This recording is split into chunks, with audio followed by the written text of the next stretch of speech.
जैसा कि हमने इसमें डिस्कस किया था कि 3 तरीक़ों से अमूमन ये पूछा जाता है सवाल।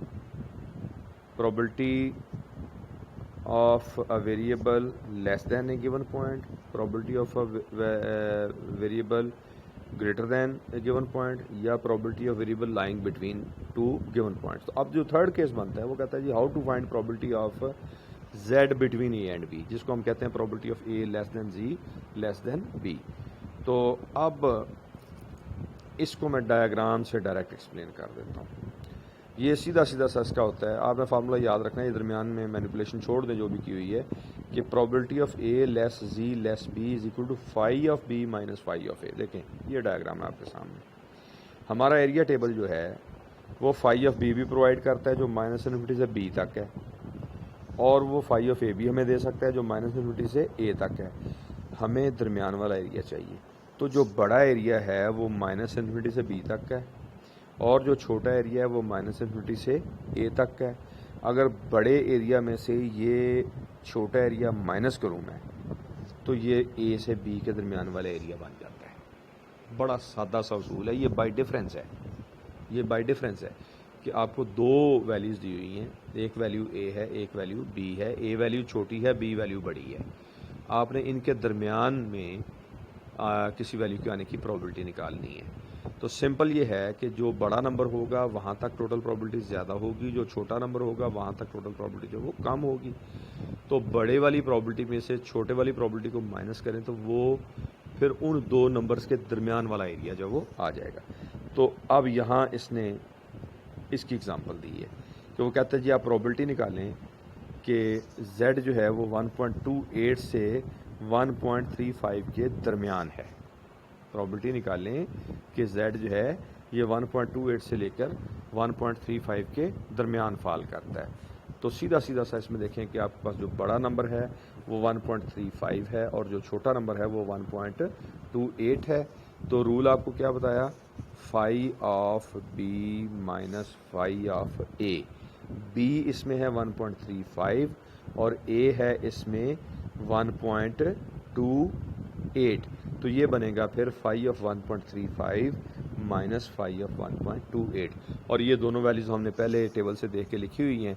तो ये 0.911 माइनस 0.89973 और इनका डिफरेंस जो है वो 0.01127 जो वो बन जाता है।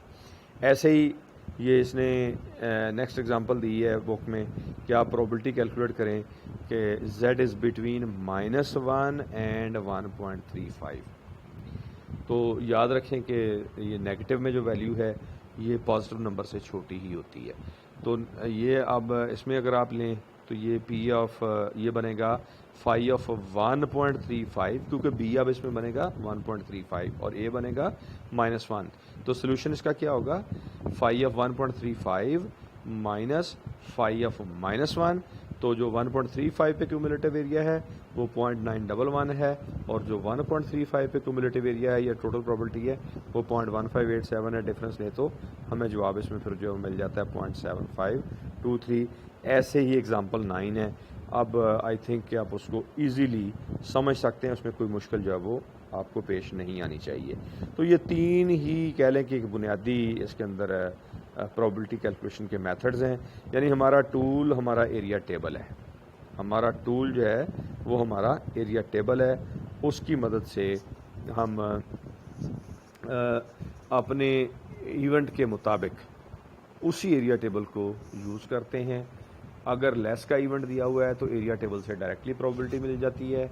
अगर ग्रेटर का दिया हुआ है तो फिर आपको कम्प्लीमेंट का लॉ इस्तेमाल करना पड़ता है, 1 माइनस लेस, तो आपको ग्रेटर की प्रोबेबिलिटी मिल जाती है। अगर आपको बिटवीन 2 पॉइंट्स कहा गया है तो फिर phi of larger point minus phi of smaller point. बहुत आसान है इन तीनों रूल्स को यूज़ करना। अच्छा, अब एक और सेंस में, अब एक इन्वर्स सेंस में हम अब चलना चाहेंगे। ये एक देखें, हम कहते हैं कि फाई ऑफ ये जो शेडेड एरिया ये फाई ऑफ 0.75 है।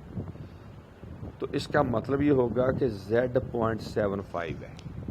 अगर हम कहते हैं कि ये जो एरिया, ये जो ब्लैक कलर का एरिया है ये फाई ऑफ 0.75 है, कितना है जो भी जितना भी एरिया है ये एरिया फाई ऑफ 0.75 है, तो उसका मतलब ये है कि z की वैल्यू जो है वो है 0.75। इसी तरह यहाँ जो है ये 1 माइनस फाई ऑफ 0.75 है, अब माइनस 0.75 है, तो इसका मतलब है कि यहाँ z की वैल्यू है माइनस 0.75। और इसी तरह ये नेक्स्ट देखें कि ये जो phi of 1.2 minus phi of minus 0.6 है, तो ये एक वैल्यू इसमें माइनस 0.6 है और दूसरी वैल्यू जो वो 1.2 है। ये जस्ट समझाने के लिए 3 डायग्राम्स और बुक में दी गई हैं कि आपको पता चल जाए कि z की वैल्यू किस तरह से है, और उसमें फाई दिया हुआ है तो उसका क्या मतलब है, अगर 1 माइनस फाई दिया हो तो क्या मतलब है, अगर phi minus phi of a point minus phi of another point है तो उसका क्या मीनिंग है। अब आ जाते हैं एरिया टेबल के इन्वर्स यूज़ पे। इन्वर्स यूज़ से मुराद ये है कि आपको प्रोबेबिलिटी बताई हुई है, आपको प्रोबेबिलिटी बताई हुई है और आपसे ये कहा जाता है कि ये z की किस वैल्यू के लिहाज से प्रोबेबिलिटी है। यानी कहता है how to find a if p of z less than a is given. आपको प्रोबेबिलिटी दी हुई है, किसी पॉइंट से लेस क्यूमुलेटिव प्रोबेबिलिटी आपको दी हुई है और आपसे पूछा जाता है वो पॉइंट कौन सा है। पहले ये था कि पॉइंट दिया हुआ था, आप प्रोबेबिलिटी निकालते थे। अब ये है कि प्रोबेबिलिटी दी हुई है, आपने पॉइंट निकालना है। ये कन्वर्स उसका प्रॉब्लम है, inverse use of area table इसको हम कहते हैं। तो इसमें फ़र्ज़ करें कि हम कहते हैं कि फाई ऑफ ए जब वो बी है, जबकि बी प्रोबेबिलिटी है, ए वो पॉइंट है, तो फिर ए होगा फाई इन्वर्स ऑफ बी। हमें पहले जो क्यूमुलेटिव स्टैंडर्ड एरिया टेबल यानी जिसके अंदर प्रोबेबिलिटीज दी हुई हैं, बजाय हम z को देखने के पहले अंदर से वो प्रोबेबिलिटी तलाश करेंगे और फिर जहाँ पे वो हमें प्रोबेबिलिटी मिलेगी उसके लेफ़्ट मार्जिन और टॉप मार्जिन को मिला के फिर हम वैल्यू बनाएंगे कि z की वैल्यू जो वहाँ से क्या निकलती है। मसलन इन्होंने एक ये एग्ज़ाम्पल 10 दी है, वो कहता है जी आप मालूम करें कि अगर p of z less than a 0.89973 है तो a कितना होगा। यानी हम फाई इनवर्स ऑफ 0.89973 कैलकुलेट करना चाहते हैं। तो आप पहले एरिया टेबल में, क्यूमुलेटिव एरिया टेबल में 0.89973 तलाश करेंगे और उसके बाद जब आपको प्रोबेबिलिटी मिल जाए उस रो में लेफ़्ट मार्जिन देखेंगे कि z क्या दिया हुआ है z वाले कॉलम में, और टॉप पे देखेंगे कि टॉप रो में सेकंड डेसिमल पॉइंट जो वो क्या दिया हुआ है। मैं इसको टेबल से शो करवा देता हूँ। 0.89973 यहाँ देखिए, ये ये इसमें 5वां डेसिमल प्लेस मौजूद नहीं है, ये 0.8997 लिखा हुआ है। ये हमने तलाश कर लिया। इसके लेफ़्ट मार्जिन पे आएंगे, ये है 1.2 और इसी के ऊपर जाएंगे, ये है 0.08। 1.2 को 0.08 के साथ कंबाइन करेंगे तो 1.28 बन जाएगा। इस तरीके से हम अपना पॉइंट जो है वो लोकेट करेंगे। तो ये तरीकाकार है कि अगर हमें प्रोबेबिलिटी गिवन हो तो उससे हम अपना पॉइंट किस तरीके से तलाश करेंगे। ऐसे ही उन्होंने और एक एग्ज़ाम्पल दी है कि ये वही एग्ज़ाम्पल है जो ऊपर हम हल कर चुके। तो वो कहता है जी कि आप निकालें find if p of z less than a, यानी फाई ऑफ a 0.1587 है, तो आप बताएं कि a की वैल्यू क्या होगी। a होगा फाई इनवर्स ऑफ 0.1587। अब आपने ये z नहीं है बल्कि ये प्रोबेबिलिटी है। आप देखेंगे आपने स्टैंडर्ड क्यूमुलेटिव नॉर्मल टेबल को, उसमें आप 0.1587 तलाश करेंगे। ये यहाँ ये वैल्यू पड़ी हुई है और अगर आप इसको देखेंगे तो इसके लेफ़्ट मार्जिन पे -1 है और ये 0 वाला कॉलम है। इसका मतलब है कि z की वैल्यू जो है इसके लिए -1.0 है। तो ये तरीकाकार है। इस तरीके से आप अपने टेबल का इन्वर्स यूज़ करते हुए किसी गिवन प्रोबेबिलिटी के लिए अपने वेरिएबल की वैल्यू जो तलाश कर सकते हैं। यानी अब मैं समराइज़ करूं तो हमने दो तरह के प्रॉब्लम देखे हैं। प्रोबेबिलिटी कैलकुलेट करना वेरिएबल की गिवन वैल्यू के लिए, किसी गिवन वैल्यू से लेस, किसी गिवन वैल्यू से ग्रेटर, या between the two values of a variable. और जो दूसरी टाइप का प्रॉब्लम हमने देखा वो ये है कि we are given a probability, we are given provided with a probability, we have been dealing with a given probability, और हमारा प्रॉब्लम ये है कि इस प्रोबेबिलिटी के अगेंस्ट z की वैल्यू क्या है। Inverse use of area table जो है वो हमने देखा है।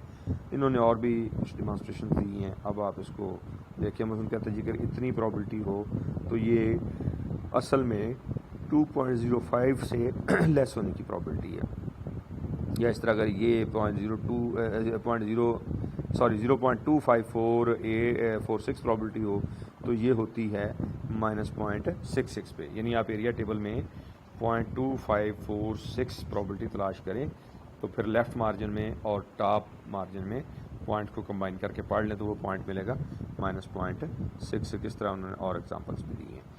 अच्छा, ये जो इन्वर्स यूज़ है, आगे ज़ाहिर है एक नेचुरल सवाल ज़हन में आता है, कभी प्रोबेबिलिटी कैलकुलेशन की तो समझ आती है कि हमने चांसेस मेजर करने हैं, तो ये इन्वर्स यूज़ का क्या पर्पज़ है कि प्रोबेबिलिटी ली हुई है तो प्रोबेबिलिटी के अगेंस्ट जी आप z की वैल्यू निकालें, तो ये किस मकसद के लिए निकालनी है?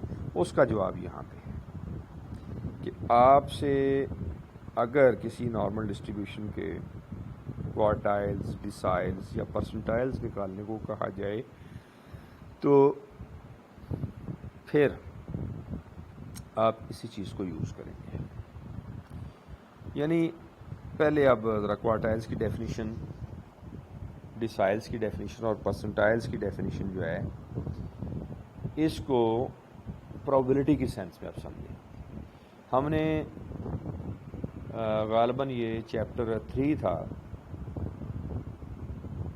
आई थिंक चैप्टर 3 था, जिसमें हमने मेजर्स ऑफ लोकेशन में एक मीडियन पढ़ा, फिर हमने क्वार्टाइल्स, डिसाइल्स और परसेंटाइल्स पढ़े थे। एग्जैक्टली चैप्टर 3 में हमने ये पढ़े थे, और वहाँ हमने डिस्कस किया था कि जब डाटा को असेंडिंग ऑर्डर में हम कर रहे थे, असेंडिंग एंड डिसेंडिंग दो तरीके से किया जा सकता है, लेकिन हमने जो मेथड यूज़ किया था कि हम डाटा को असेंडिंग ऑर्डर में अरेंज कर लेते हैं। उसके बाद जो फर्स्ट क्वार्टाइल होता है वो ऐसा पॉइंट होता है जिससे बिलो 25% डाटा होता है, सेकंड क्वार्टाइल तक 50% डाटा होता है, थर्ड क्वार्टाइल तक 75% डाटा आ जाता है। अब ये जो परसेंटेज की सेंस है इसको आप प्रोबेबिलिटी की सेंस में लें तो किसी डिस्ट्रीब्यूशन का फर्स्ट क्वार्टाइल वो पॉइंट होगा जहां तक क्यूमुलेटिव प्रोबेबिलिटी या टोटल प्रोबेबिलिटी 0.25 हो,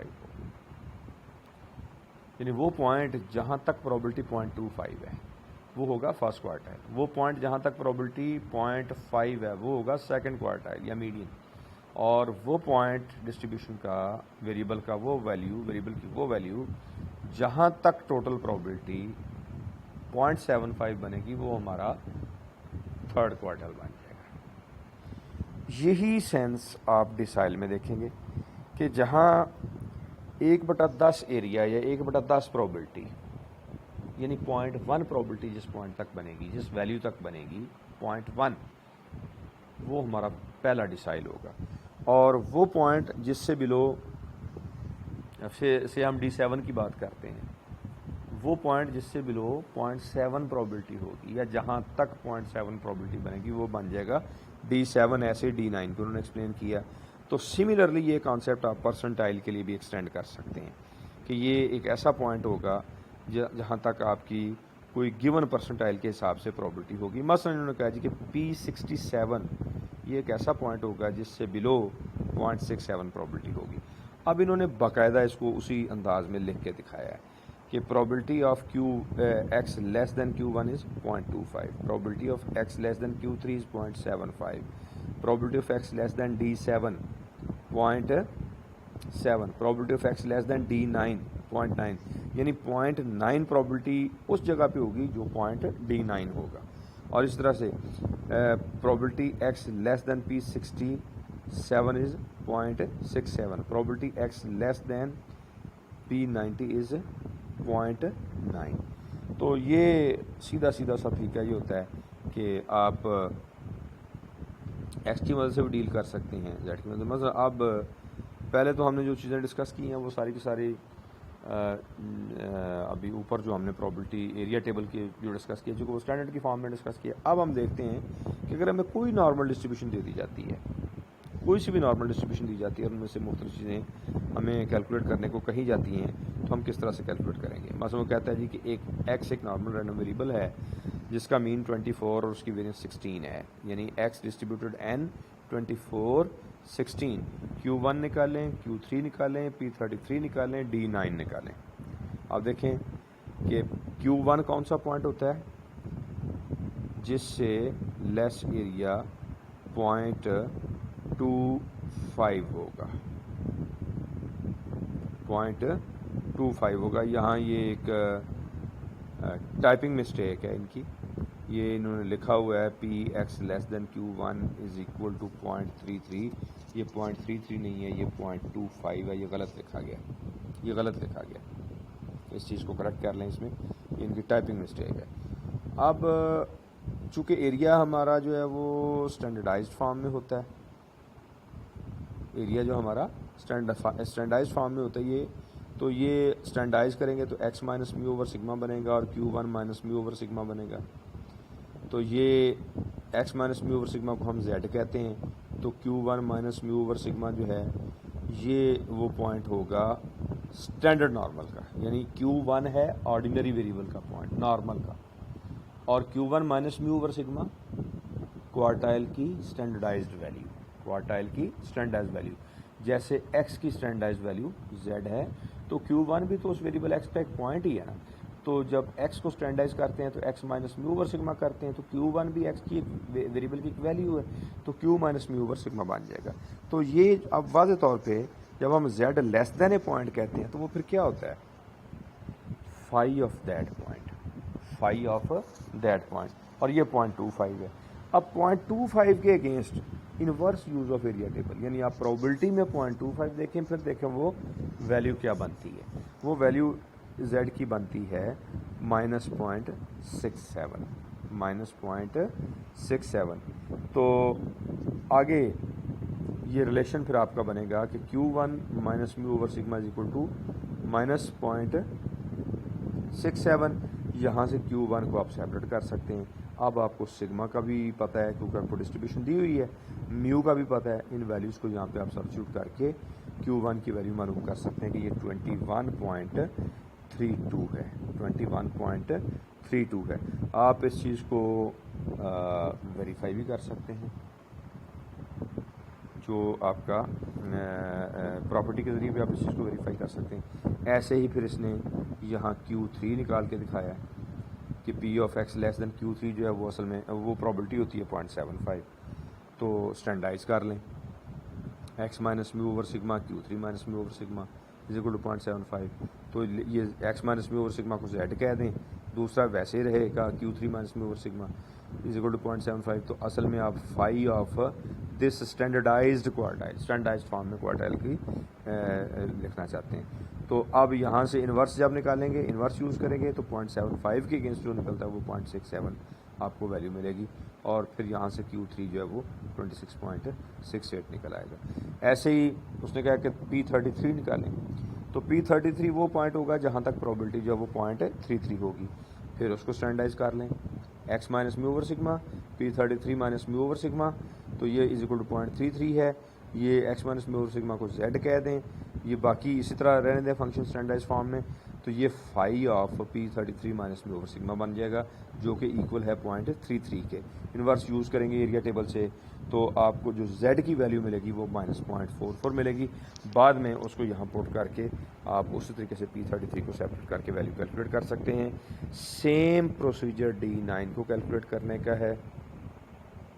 तो इस तरीके से हम एरिया टेबल का इस्तेमाल प्रोबेबिलिटीज़ के लिए या प्रोबेबिलिटीज़ को लेके inverse use of area table करते हुए डिफरेंट क्वांटाइल्स या वो कैलकुलेट कर सकते हैं। तो इसमें मेरा ख़्याल है कि अब काफ़ी चीज़ें मैंने इस लेक्चर में कवर की हैं। तो इंशाल्लाह एक लेक्चर और करेंगे इसका, जिसमें हम प्रोबेबिलिटी कैलकुलेशन मज़ीद कुछ करेंगे। कोई भी नॉर्मल डिस्ट्रीब्यूशन दी हुई है उसमें हमने प्रोबेबिलिटी कैलकुलेट करनी है तो हम किस तरीके से कैलकुलेट करेंगे। कुछ फिर ऐसे प्रॉब्लम्स जिनमें स्टेटमेंट्स बाकायदा दी गई होंगी, सिचुएशन बताई गई होगी, वहाँ से उस सिचुएशन से हम नॉर्मल डिस्ट्रीब्यूशन के पैरामीटर्स को आइडेंटिफाई करके फिर उसमें से प्रोबेबिलिटी कैलकुलेशन जो है उसको देखेंगे। तो अब आज के लिए मेरा ख्याल इतना काफ़ी है। नेक्स्ट लेक्चर जो है इसको फिर हम बाद में कवर करेंगे, उसमें बाकी जो उसका काम रहता है उसे देखेंगे।